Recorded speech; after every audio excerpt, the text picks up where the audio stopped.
Football is one of the most watched sports in America. Concussions and head trauma have headlined the sport, and the NFL's protocol and step towards concussion prevention have been delayed and questionable. The NFL needs to do more. Ex-pros such as Aaron Hernandez, Vincent Jackson, Demaryius Thomas, and Juno Seau are some of the most recent notable names who have passed away because of CTE. All of them died while young and found with late-stage CTE. Violent hits, such as the one pictured, are a mainstay in the NFL, past, present, and future. There is strong data proving the correlation between such hits as the one pictured and the constant hit players take during the season and careers causing CTE. Dr. Ann McGee discussed her research in the front of the U.S. House Committee, stating she has never seen a case of CTE without a history of head trauma. A University of Michigan study found that 6% of retired NFL players over the age of 50 have been diagnosed with memory-related diseases versus 2% in the normal population. Even with the strong data, the NFL has delayed its response. Not until 2009 did the NFL require players not to return to practice or games the day of suffering a concussion.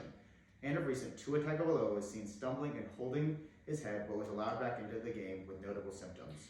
Becky Sylvan details what happened during the Thursday night game. He was sacked and his head hit the turf.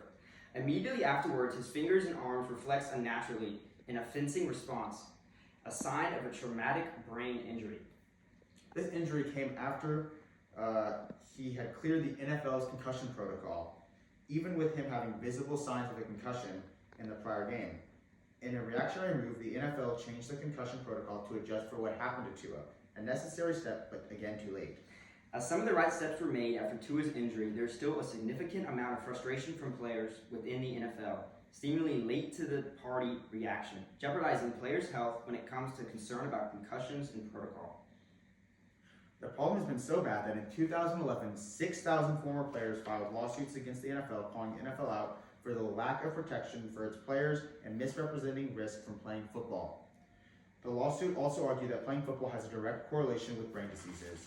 Concussion tests have been found to be inconclusive, unlike a strep or flu test, with tests being left to clinical judgment. Even with evidence against the test, the league has relied upon them consistently putting player safety at risk. A league that makes billions yearly still relies on an archaic test. The NFL has consistently put their bottom line ahead of player safety. Even though it is difficult to pinpoint one cause, blatantly ignoring obvious signs is not a proper response by the league. The league is responsible for leading in research and proper play, as there is a trickle-down effect to the lower levels of football. There's been a negative connotation in football of sitting out of games. If you're taught to play through broken bones, why would a headache be a concern? Due to the big stage in the NFL, there's overwhelming pressure to play, even when not 100%. While some think that it is as obvious as, if you are hurt, do not play. It is not. Players' paychecks and jobs are on the line weekly, and missing games could negatively affect that. As change and progress will take time, a few things the NFL can instantly place emphasis on include proper tackling, coaching of football, improvements, and research in new gear, and proper regulation through the game.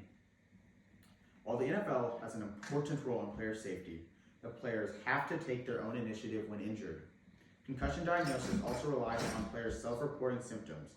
The 2009 survey found that 20% of players admitted to underreporting symptoms of concussions. The NFL has a product standard to uphold, and the big hits are part of what they are selling. Removing them would pretty much eliminate football as a sport. The NFL has limited control of what happens on the field, for example, dirty hits or how a player lands. The NFL has constantly been updating requirements for helmets, improving player safety while on the field. For example, the Vices helmet offers 4 layers of protection, with an outer shell absorbing shock and the inner layers being used as protection. The NFL has done a good job in their investments in new technology, increasing players' longevity in the NFL and lowering the risk of CTE. With all that being said, technology can only do so much.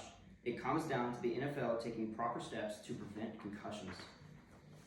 The NFL has come a long way in player safety from leather helmets and non-existent rules.